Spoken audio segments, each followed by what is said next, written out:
All right, welcome. Another episode of It's Still Real to Me. Of course, everything It's Still Real to Me. ZASLOW Show 2.0, always brought to us by our title sponsor, Anidjar and Levine, accident attorneys, 800-747-FREE, 800-747-3733. If you're involved in any kind of an accident, hit and run, motorcycle, car accident, whatever it is, first you call 911. Got to make sure you're safe, and then you call Anidjar and Levine accident attorneys, 800-747-FREE, 800-747-3733. You make sure you get the money that you deserve. They treat you like family, and they get you the money you deserve. Anidjar and Levine accident attorneys, 800-747-FREE, 800-747-3733. Our pal, of course, is Joey Levin joining us here. It is a Sunday morning as we are recording this. Joey, how you doing? You all ready to, we'll recap what was another eventful, a very newsworthy, and unfortunately, we're going to wind up starting out this show here today with a bummer of news because you had WWE cuts after the Endeavor merger has been complete. How you doing this morning, Joey? I'm doing well. It's it's a weird week. You know, in the past, I think news like this would have been more of a bummer, but it seems like the wrestling world is so solid right now, like the business, that most of those guys will land on their feet. Like the names, if they want to, they'll land on their feet and they'll be able to make money. So there are some very big names that were cut from WWE this week. Now, of course, it is a Sunday, which means we're recording It's Still Real to Me right now. And then we got football all throughout the day. So hopefully you guys, you're watching your football and you're listening to It's Still Real to Me. That's a good combination right there. So this is a good opportunity for me to tell everybody, football is back, of course, and Bet Online, your number one information source for all your sports wagering info with all the up-to-minute stats, news, scores, matchup breakdowns. Get the latest game odds, spreads, totals from your NFL games, your college football games. It's at your fingertips with Bet Online's real-time updates and on statistics, news, and odds from the start of the seasons all the way through the college football playoff and the Super Bowl. Bet Online gives you access to the best football promotions and contests available anywhere online. Head to the Bet Online website today, or you could use your mobile device to get in on the action. Remember, if you use the promo code BELIEVE, BLEAV, you'll get 50% welcome bonus on your first deposit. Promo code BELIEVE, BLEAV. Bet Online, where the game starts. All right, Joey, so let's get after it here, man. We'll start out with the shit news of the week, which was WWE budget cuts. Now, this tends to happen every year. It's usually like right around after WrestleMania, so it's kind of like the start of their calendar year, and they kind of hit the reset button. But this go-round was because you have the merger with Endeavor, which is officially complete now. And, like most businesses do, they wind up doing a little bit of restructuring, that kind of deal. You cut a little bit of money, but we got some big names here who were cut. I remember, you and I were messaging back and forth, and I was like, all right, so far, it's no real names that are going to grab my attention as far as guys or girls who I'm going to be really upset that they got released. Well, Top Dollar. But yeah, well, at that point, Top Dollar had been cut.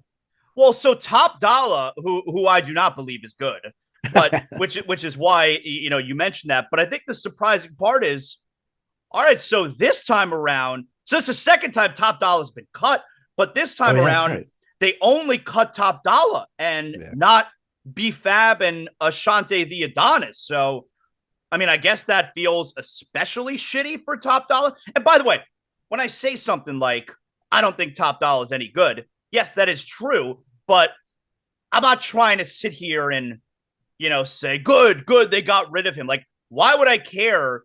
Why would I want a company who their whole MO is to entertain us, and whether or not you think these wrestlers are shitty or not, which maybe I do, but whether you think these wrestlers are shitty or not, their whole MO is also to entertain us. So the idea of good, you got to get rid of that guy. I'm never going to say that because I work in the entertainment business and my whole MO is to entertain you. So there could be people out there who think that I'm shitty. Well, all right, that's fine. But I think it'd be really offensive if you want me to be fired and not make a living. You don't have to enjoy the way that I try and entertain and don't watch me. And I would say the same thing for wrestlers that I don't find entertaining. I don't have to watch their matches, but I'm definitely never going to be sitting here saying, I hope they get fired and can't make income anymore, you know? Yeah. I also just on the Top Dollar thing, if I can be, to be fair, I don't know if he's any good. I know for the most part, when I've seen him, he can't move, which is a problem for a wrestler. Problem. But he was in a tough spot. He hosted that A&E show where they went around treasures, right? Hidden Treasures, and he was great on that show. Good personality and seemed like a good dude. Debuts in a group that gets cut, and the leader of that group goes to AEW, and then they bring back that group with no real leader, and he's the voice, and that's just not him. We never got to see him do any other gimmick. So I don't know. Maybe he is good. Maybe he is talented. Maybe he can do other things. We just never got to see it, and he never really got a chance either. I mean, that group was sort of doomed from the start, it seemed like. So the part for me though is, I don't like seeing people out there, especially because I'm in the same essentially the same business as these type of dudes. I don't like the whole good fire. Listen, we've both been laid off in the entertainment industry. I was a producer. I was behind the scenes. I got laid off. You were, you had your show. You got laid. These guys. It sucks to see this. It sucks. But again, to the point that I said before, I don't think I would argue probably it's the wrestling business is even stronger than it was when there was WCW and WWE, because now you can make so much money. You can make money on the indies. You can sell your own merch. You can go to AEW. You can go to, I mean, there's so many places, and there's people throwing money at wrestlers for the guys. Talent, to me, the talent will rise up. Like if you're good, you're going to get a shot. And even if you're not good, AEW might give you a shot if you have WWE on your resume. And Impact, they will certainly give you a shot, I think, if you have WWE on your resume. So most of these people, they choose to stick with wrestling, which you would assume they would, except for some of them are old. They're going to have a shot to make money. So it sucks, but I don't feel as bad as I would have even 4 years ago, because I think the business is in a good enough spot where these people can bounce back. So the one for me that finally stood out, where it's like, am I going to be annoyed at some of these cuts? Is it going to be a shocker that this guy is released? And the one that stood out for me immediately, which I'm sure stood out for everybody else, was Dolph Ziggler. I mean, that's the huge story. And I was really, really bummed. I don't get it. Do you think, though, is it possible that you think maybe there's some mutual agreement there? I mean, like he's been there for a long time and they do nothing with him. And now there's another company. Like maybe he wants to go.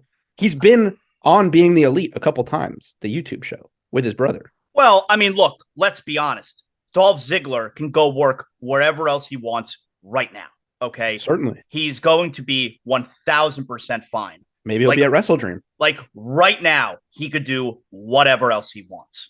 But I just, from a business perspective, I look at, and you know what? Dolph was probably making a lot of money. He's been there forever, but this is always a guy never hurt, always healthy. I think John Cena posted the other day where Dolph Ziggler now leaves WWE with the second most career matches in the history of WWE. Kane is number 1. Dolph Ziggler, number 2.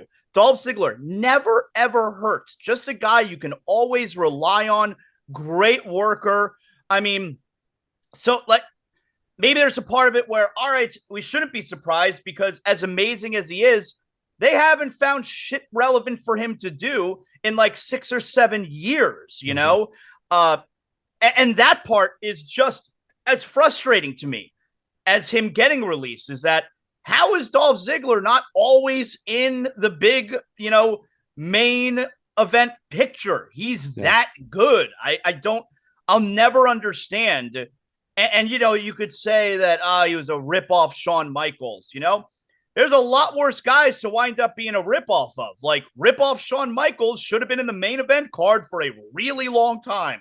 Yeah. And he never was. Well, he was for a very short period of time. Well, he had the greatest cash in of all time. Right. Like he's going to leave with the second most all-time matches in the history of WWE. And if not the number one greatest cash in, the number two greatest cash in at worst, Right. and that's history and that's forever, So I was really bummed, man. He's so good.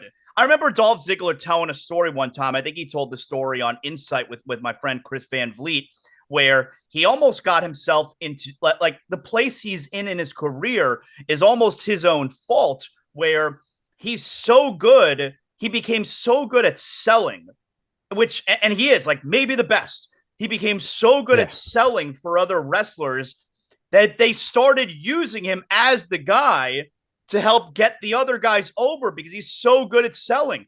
And what it results in is just him losing every match because he's really great at that. Yeah, you know what? He became like to make a real like fighting reference, right?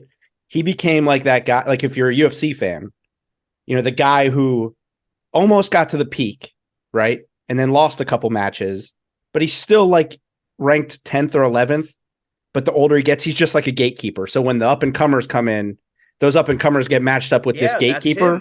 And that's the guy you got to beat to get to the top. Yeah. That's what Dolph became. He became that guy who was like, he's still top 10, top 15. He's still great, but you go through Dolph and that's how you get to the top of the card. He's so like, I've always been a really, really big fan. And if I could tell a story on a personal level about Dolph Ziggler, do I have a Dolph Ziggler? Yeah. Right over here. I don't know if you could see it, but it's this right here for people who are watching. With you and Joy and this Romberg? Picture right there. You see Joy. I'm pointing at her.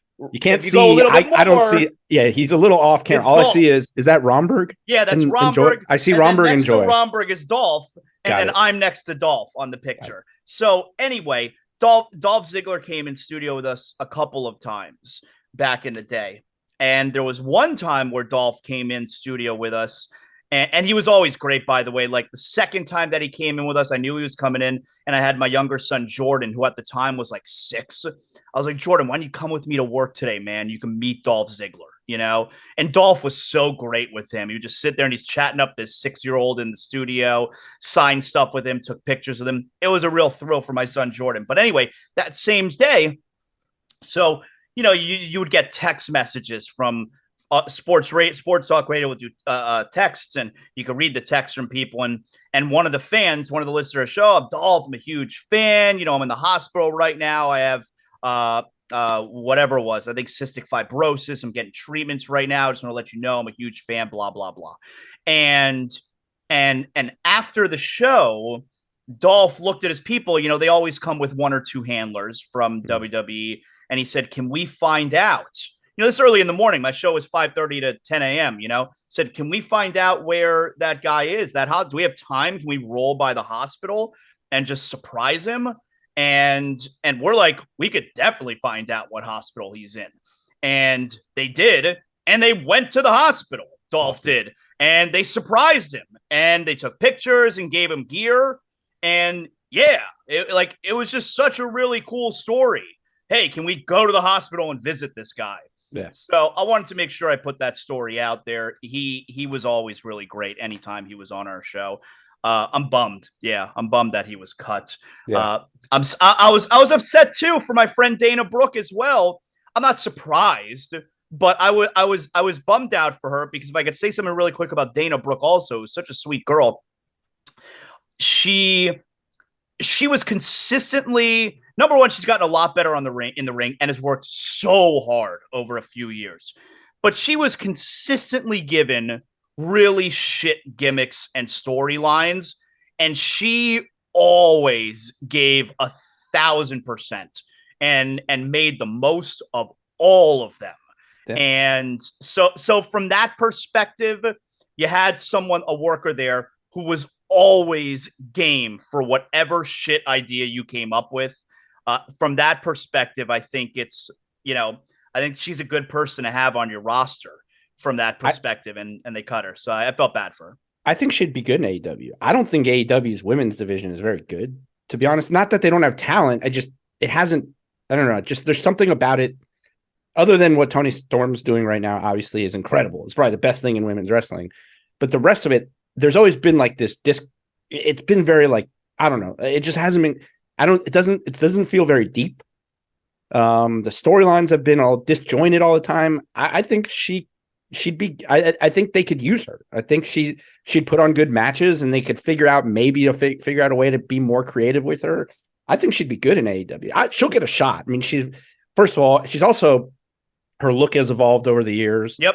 She was like jacked, like really jacked early on, and now she's sort of like she's got a Barbie look now. Yeah, which I think people want to see. So I think she'll land somewhere. I mean, she's been doing it for so long. She's so good. I would say this: Dolph was shocking to me. Yeah. Dolph was shocking in the sense that, like, he's a former champion, world champion, obviously IC champion and all that stuff, has one of the greatest moments in the history of the business with that cash in. One of the best pops you will ever hear in the history of wrestling. Workhorse. WWE doesn't usually cut guys like that, which is why, I wonder, like, if all the details come out, was his contract going to be up in 2024? Was there something mutual there, this and that? The two other guys, well, there's three, but the two other guys to me that blow my mind: Mustafa Ali, who I think is going to go to. He never seemed happy though. He's going to go to AEW and he's going to crush. Because, listen, if they can make Darby Allin into a star, I mean, I get it. I know I'm the only person who doesn't like Darby Allin, but listen, he sucks. He stinks. He's not good. I hate him. They can make him. Ali has personality. He had all these different gimmicks. He was putting stuff out. He was very funny. He's another one who was always willing to give 1,000% to whatever shit gimmick they gave him. And in the ring, there's very few like him. He is incredible in the ring. He had that. Remember when I'm trying to think. It was him and Cedric Alexander. They had some amazing match one time, well, right? He also had a spot with Randy Orton, I think it was, where he got RKO'd, but he put his hands down and like stopped the RKO and bounced back up. And, really? He's had some incredible matches. He was also supposed to fight Dom like next week for the North American title. So that seemed like he was always unhappy though. There was something going on. He just, I don't know. So then this may work out for him. And then the other one, again, Rick Boogs, huge potential with that guy. Not to be like a star or anything, but like just very entertaining.